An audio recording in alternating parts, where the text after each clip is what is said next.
کتاب حسن، وہ علم و ادب کی طالبہ، وہ مہذب، وہ مؤدب، وہ مقدس راہبہ، کس قدر پیرایہ پرور اور کتنی سادہ کار، کس قدر سنجیدہ و خاموش، کتنی باوقار، گیسوئے پرخم سواد دوش تک پہنچے ہوئے، اور کچھ بکھرے ہوئے، الجھے ہوئے، سمٹے ہوئے،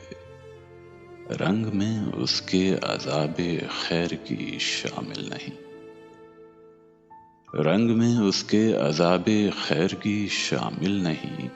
کیف احساسات کی افسردگی شامل نہیں، وہ میرے آتے ہی اس کی نکتہ پرور خاموشی جیسے کوئی حور بن جائے یکایک فلسفی، مجھ پہ کیا خود اپنی فطرت پر بھی وہ کھلتی نہیں، مجھ پہ کیا خود اپنی فطرت پر بھی وہ کھلتی نہیں، ایسی پر اسرار لڑکی میں نے دیکھی ہی نہیں، دختران شہر کی ہوتی ہے جب محفل کہیں، وہ تعارف کے لیے آگے کبھی بڑھتی نہیں۔